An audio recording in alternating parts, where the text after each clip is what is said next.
Hello. Passengers, attention please. Because of changes in climatic conditions, we have delayed our flight by 1 hour. Sorry for the inconvenience. Please forgive us. कृपया लक्ष द्या. प्रवाशांनो, कृपया लक्ष द्या. Air कंडिशनमध्ये बिघाड झाल्यामुळे आता येणारी फ्लाईट 1 तासाने उशिरा येत आहे. तरी प्रवाशांच्या गैरसोयीबद्दल आम्ही दिलगीर आहोत. नाही, तू माझ्यासोबत असं वागूच शकत नाहीस.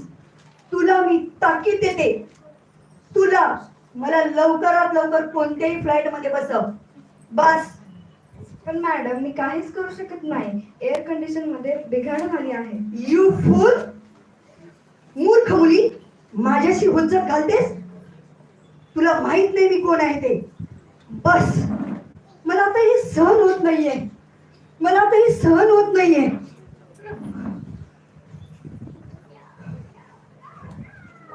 तू तू साधू आहेस. हे भगवान, आठवडाभर प्रवास करून थोडा एकांत पाहिजे होता. हे काय नवीन संकट. मी तुला विचारतीये, तू साधू आहेस. हो, अशीच काहीतरी समज. मग माझ्या प्रश्नाचे उत्तर दे तू.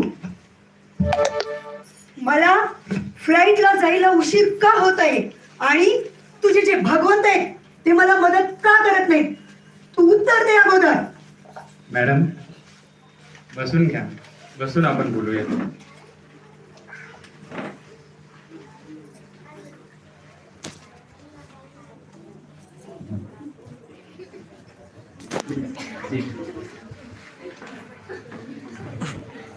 माझे नाव राधानाथ स्वामी आहे. मला स्वामी म्हटले तरी चालेल. आता सांगा, तुम्हाला काय म्हणायचे आहे. मी डोरोथी. मी अमेरिकेची आहे आणि माझं वय 57 वर्षाचे आहे. मी माझ्या कुटुंबियासोबत खूप आनंदाने राहत होते. पण माझ्या पतीचा आणि 3 मुलांचा मृत्यू झाला आणि मी एकटी झाले आणि माझ्याबरोबर विश्वासघात झाला. माझं घर जप्त केलं गेलं आणि मी रस्त्यावर आले. तुम्ही ती बॅग बघताय ना, ती एकच बॅग ती माझ्याकडे आहे. आणि या दुःखात अजून एक वादळ माझ्या जीवनात कोसळलं. म्हणजे मला समजलं की मला कॅन्सर आहे. So sad. आणि माझ्याकडे एकच महिना आहे आणि मला आजच मॉस्कोमधल्या एका हॉस्पिटलमध्ये उपचारासाठी जायचं होतं आणि या फ्लाईटला लेट झाल्यामुळे तेही होणार नाही. तुला समजतंय का, या फ्लाईटवरती माझं जीवन मरण अवलंबून आहे आणि याची काय वेदना होतात ते फक्त मीच जाणू शकते. कोणी नाही जाणू शकत. हे फक्त मीच जाणू शकते. भारतात महाराज सेवेचा भाग म्हणून भक्तिवेदांत रुग्णालयाशी संलग्न आहेत. गुरु महाराजांनी दहशतवादी हल्ले, भूकंप, सुनामी, बलात्कार, ताणतणाव, गरिबी इत्यादींनी ग्रस्त असलेल्या अनेक हृदयभंग रोगाशी वार्तालाप केला. परंतु गुरु महाराजांनी या डोरोथी इतकी पीडा कधीही पाहिली नाही. पण बघू आता पुढे काय होतंय. आणि आज माझा जगण्याचा जो शेवटचा मार्ग आहे ना, तोही आता रद्द झालेला आहे. तुला माहित आहे, मी नेहमी चांगली पत्नी आणि चांगली आई होण्याचा प्रयत्न केला. मी माझ्या जीवनामध्ये नेहमी दान दिले. मी चर्चला भेटी दिल्या. तुला सांगू, मी जाणून बुजून कोणालाही कधी दुखवले नाही. मग सांग बरं, हे भगवंत माझ्यासोबत असं का वागताय ते. बघितलं भक्तांनो, काही क्षणापूर्वी त्या डोरोथीकडे बघून ती ओरडली, ती किंचाळली. तिचे हे रूप बघून सर्वसामान्यांना किती सोपे आहे ना तिच्याविषयी काहीतरी मत बनवावे. पण आपले गुरु महाराज तिची ही व्यथा बघून त्यांना त्यांच्या हृदयात करुणा जागृत होत आहे. तिने तिच्या पतीला गमावले आहे, तिचे 3 पुत्रही वारले आहेत आणि एवढंच नाही तर बँकेने तिची सर्व संपत्ती जप्त केली आहे. अशाच या दुःखामध्ये तिच्यावरती काळाचा डोंगर कोसळला आहे. कारण तिला समजले आहे की तिचे आयुष्य फक्त 1 महिन्याचं आहे, कारण तिला कॅन्सर सारखा महाभयंकर रोग आहे. ही व्यथा बघून गुरु महाराजांच्या हृदयात करुणा जागृत झाली आणि गुरु महाराजांच्या डोळ्यातून अश्रू आले. वैष्णव हे परदुःख दुखी असतात. म्हणतात ना, वैष्णव जन तो तेने कहिए जो पीड पराई जाने रे.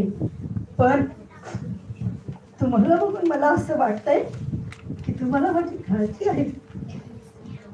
डोरोथी, तू मला आपल्यातच एक समज. You are a great soul. तू एक विशेष आत्मा आहेस. विशेष आत्मा? मला कचऱ्यासारखं रस्त्यावर फेकून दिलं जात आहे आणि तुम्ही मला विशेष आत्मा म्हणत आहात. त्याबद्दल मी तुमची खूप आभारी आहे. Thank you so much. तुझ्या जीवनामध्ये ज्या काही बऱ्या वाईट गोष्टी घडलेल्या आहेत याबद्दल कदाचित कोणी काही करू शकणार नाही, परंतु तू जे आता हे असं वागत होतीस ते मात्र तुझं भविष्य घडवणार आहे. म्हणजे काय? आय कांट अंडरस्टँड स्वामी. मला काही समजलं नाही. दैवाने तुझ्याशी विश्वासघात केला आहे, परंतु तू जे आता असं भांडत याच्या त्याच्याशी भांडत आहेस, बोलत आहेस, तर ह्यामुळं तुझा वेळ वाया जात आहे आणि इतरांना काही फरक पडणार नाही, परंतु तुझा असा अव्याहत मृत्यू होईल. परंतु या गोष्टीचा तू जर लाभ घेऊन तू जर भक्ती केलीस तर तू प्रचंड प्रमाणामध्ये आध्यात्मिक प्रगती करू शकते. मी असं ऐकलंय की तू बायबल वाचलंय. बायबलमध्ये सांगितलंय की भगवंतांना शोधा आणि भगवंत सापडतील. भगवंताचा दरवाजा खटखटावा तर दार उघडेल. निवड तुझी आहे. तुला असं शोकामध्ये मरायचंय का भगवंताशी संलग्न होऊन भगवंताशी कृतज्ञतेने मरायचंय? मला ना मृत्यूची खूप भीती वाटते स्वामी. कृपया मला तुम्ही सांगाल का मृत्यू काय आहे तो? महाराज मनात विचार करत होते, मी देखील काय करू शकत होतो? असहाय्य होतो. माझ्याकडे कॅन्सर मुक्त करण्याची जादू असली तर किती चांगले झाले असते. मी भक्ती मार्गात येऊन हे शिकलो होतो की कशा प्रकारे आपण आपल्या हृदयातील प्रेमाने दुसऱ्यांच्या हृदयात सांत्वना द्यावी. महाराजांना वाटले की मी एक ऑपरेशन थिएटरमध्ये उभा असलेला एक सर्जन आहे. गुरु महाराज तिच्यासाठी हृदयापासून प्रार्थना करत आहेत. डोरोथी, तुला मृत्यूला जाणण्या अगोदर हे जाणले पाहिजे की आपण कोण आहोत. सांग बरे, तू कोण आहेस? I am a Dorothy. I am American. तू जेव्हा बाळ होतीस आणि तुझं नामकरण सुद्धा झालं नव्हतं तेव्हा सुद्धा तुझं अस्तित्व होतं, बरोबर ना? मग तू Dorothy, I am a Dorothy नाही म्हणू शकत. कारण जर समजा मी तुझ्या लहानपणीचा फोटो दाखवला तर तू म्हणशील की होय, हा माझा फोटो आहे, पण ते शरीर आता बदलले आहे. तुझ्या इच्छा बदलल्या आहेत, तुझं मन बदललं आहे, तुझी बुद्धी बदलली आहे. तर मग तू कोण आहेस? आपण जाणू शकतो की आपण नाव बदलू शकतो, आपण देश बदलू शकतो, आपण धर्म बदलू शकतो. एवढंच काय, आपण लिंग सुद्धा बदलू शकतो. पण हे जे परिवर्तन होतं याचं साक्षी कोण आहे? हा कोण आहे जे आपण बदलू शकत नाही? कोण आहे तो? कोण ते आहे? जे खरे स्वरूप आहे ते कोण आहे? कोणाचं खरे स्वरूप मला काही समजलं नाही. हे बघ, तू एक चेतनशील व्यक्ती आहेस आणि तुझ्या अंतःकरणामध्ये जे या सर्व गोष्टींचा अनुभव घेत आहे तो आत्मा आहे. जसं आपण पाहू शकतो की आपण सर्व इंद्रियांना पाहतो, आपण जिभेद्वारे स्वाद घेतो, नाकाद्वारे गंध घेतो, बुद्धीद्वारे विचार करतो. पण ह्या सर्व गोष्टीचा अनुभव कोण करतो? हे शरीर एक मोटर गाडीप्रमाणे आहे आणि या शरीरामधले जे आत्मा आहे तो एका चालकाप्रमाणे आहे. ज्याप्रमाणे आपण या शरीराची काळजी घेतो त्याप्रमाणे आत्म्याची सुद्धा आपण काळजी घ्यायला पाहिजे. तर या सुंदर शरीराचा आपल्याला फायदा होईल आणि या शरीराचं खरंच सार्थक होईल. बोलत राहा स्वामी, बोलत राहा. तुम्ही कंटिन्यू. आपण समजू शकतो की इतर जे प्राणी आहेत ते त्यांच्या स्वभावानुसार वर्तन करतात. जसं वाघ कधी शाकाहार करीत नाही, गाय कधी मांसाहार करीत नाही. दुसऱ्या शब्द सांगावायचे तर आहार, निद्रा, भय, मैथून यामध्ये मनुष्य लुप्त झाला आहे. पण खऱ्या अर्थाने मनुष्याला एक देणगी प्राप्त आहे, एक आशीर्वाद प्राप्त आहे. तो म्हणजे त्याची स्वतंत्र इच्छा. त्या इच्छेद्वारे तो आपले जे आपल्या जीवनामध्ये दुःख आहेत, जसे की तुझ्या जीवनामध्ये दुःख आले आहेत, त्या दुःखाला तो आशीर्वादाच्या रूपामध्ये परिवर्तित करू शकतो. त्या जीवनामध्ये दुःख जे आले आहेत त्याला तो आशीर्वादाच्या रूपामध्ये परिवर्तित करू शकतो. तर हे जे आशीर्वाद मिळालेला आहे, हे जे गिफ्ट मिळालेलं आहे, तर हे गिफ्ट एक त्यासाठी त्या व्यक्तीला एक किंमत पण द्यावी लागणार आहे. ती म्हणजे ती जबाबदारी. तुम्ही जबाबदारी स्वीकारून तुम्ही सज्जन किंवा दुर्जन बनवू शकता. हे तुमच्या हातात आहे. जर माझे हे जीवन माझ्याच पापांचा आणि कर्माचा परिणाम आहे, तर मी या दोषापासून कशी वाचू स्वामी, कशी वाचू? हे बघ, एक तर तू असं दोष देऊ शकतेस किंवा ह्या जीवनाला तू आपल्या भगवत भक्तीमध्ये लावून तू त्याचा फायदा करून घेऊ शकतेस. भगवद्गीता सांगते की कर्म, भगवद्गीता आणि कर्माचा नियम सांगतो की जर आपण भक्तीमध्ये लागलो तर ह्या सर्व गोष्टी आपल्या जीवनामध्ये चांगल्या प्रकारे आपण अनुभवू शकतो आणि आपलं हे जीवन जे आहे आपण सार्थक करू शकतो. आता बघताय ना आपण डोरोथीला किती सुंदररित्या गुरु महाराज उपदेश देत आहेत. आपण कोणत्याही स्थितीत असलो तरी आपण आपल्या दृष्टिकोनातून त्या स्थितीला बदलू शकतो. भक्ती केल्याने संकटे दूर जात नाही, पण त्या संकटाकडे पाहण्याचा सकारात्मक दृष्टी प्राप्त होते. बऱ्याचदा ही सकारात्मकता दृष्टी आपल्या मनाला शांत करते. अनेकदा आपण काही कारणामागे भगवंतांचा हस्तक्षेप पाहतो. अशा प्रकारची सकारात्मकता तिच्यामध्ये येण्यासाठी गुरु महाराज उपदेश करतायत. नित्य सिद्ध कृष्ण प्रेम साध्य कबू नाय, श्रवणादी शुद्ध चित्त करे उदय. अशा प्रकारे अध्यात्माचे बीज गुरु महाराज त्या डोरोथीकडे फिरत आहेत. प्रत्येक जण आपल्या दुःखाकडे दोन दृष्टिकोनातून पाहतो. एक तर तो दुसऱ्याला दोष देतो किंवा मग तो आपल्या कर्माची फळं म्हणून तो दुःख भोगत बसतो किंवा रडत बसतो. पण भगवद्गीता सांगते की आत्मा ह्या कर्माच्या पलीकडे आहे. आत्मा हा सच्चिदानंद आहे. आपल्या प्रत्येकाच्या हृदयामध्ये जे आहे भगवंत आहे. त्यामुळे आपण इतरावर प्रेम करतो व इतर सुद्धा आपल्यावर प्रेम करतात. तर मी अनेक वर्षापूर्वी मदर तेरेसांनी मला सांगितलं होतं की या जगामध्ये खरी भूक काय आहे. खरी भूक ही पोटाची भूक नाहीये, तर खरी भूक आहे प्रेमाची भूक. आणि खरं प्रेम कोण देऊ शकतं? जेव्हा आपण भगवत भक्ती करू तेव्हा आपल्याला खरं प्रेम प्राप्त होतं.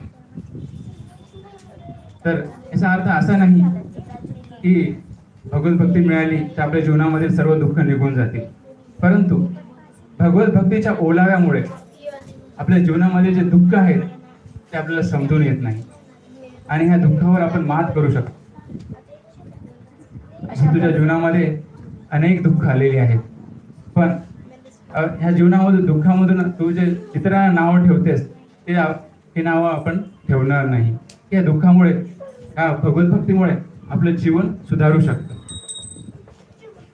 अशा प्रकारे अनेक प्रश्न डोरोथी गुरु महाराजांना विचारत होती आणि गुरु महाराज तिला उत्तर देऊ लागले. प्रभुपादाच्या शिकवणीनुसार गुरु महाराज महाराज तिच्या हृदयाचे साखर करू लागले. शेवटी तिचे मन शांत झाले आणि ती स्वतः गुरु महाराजांना शरण जाऊन तुमच्या संप्रदायामध्ये भगवंतांचा आश्रय घेण्याची काय छान पद्धती आहे काय? हो आहे ना, काय महामंत्र, आहे? हरे कृष्ण महामंत्र. तर हा मंत्र म्हणजे मनाला तारणारा. ह्या मंत्राचं उच्चारण करून आपण समजू शकतो की मी कोण आहे. ह्या मंत्राचे उच्चारण केल्यानंतर आपल्या हृदयामध्ये धूळ स्वच्छ होते आणि आपण स्वतःला पाहू शकतो. तसेच आपण भगवंताची आपल्याला भक्ती प्राप्त होते आणि आपण इतरावर सुद्धा तेवढ्याच, जेवढं भगवंतावर प्रेम करू तेवढं आपण इतरावर पण प्रेम करावं लागतो, प्राणी मात्रावर दया करायला लागतो. तर आपण हा हरे कृष्ण महामंत्र घेऊन त्याचे अनेक फायदे आहेत. तर हा महामंत्र घेऊन आपण आपलं जीवन सार्थक करू शकतो. कृपया लक्ष द्या, विमानाचे एअर कंडिशन दुरुस्त व्हायला अजून 1 तास लागेल. Oh my God, oh my God. स्वामी, कृपया लवकरात लवकर मला नामजप सांगा स्वामी, लवकरात लवकर सांगा. तर म्हणा माझ्या बरोबर, हरे कृष्णा हरे कृष्णा कृष्ण कृष्ण हरे हरे हरे राम हरे राम राम राम हरे हरे. स्वामी, हे मी ना लक्षात नाही ठेवू शकत, कृपया मला ते लिहून द्याल का? अशा प्रकारे तिने गुरु महाराजांकडून हा मंत्र लिहून घेतला आणि पूर्ण प्रवासामध्ये ती मंत्र जप करत होती. विमानात महाराज पण होते. नंतर विमानातून जेव्हा महाराज उतरले तेव्हा ते एक अद्भुत गोष्ट पाहत होते. हरे कृष्णा कृष्णा कृष्णा हरे हरे, हरे राम राम राम हरे हरे, हरे कृष्णा कृष्णा कृष्णा हरे हरे, हरे राम राम राम हरे हरे. महाराज विमानातून उतरले आहेत आणि एक अद्भुत गोष्ट बघत आहे. डोरोथी व्हील चेअरवर बसून सगळ्यांना अभिवादन करीत आहे.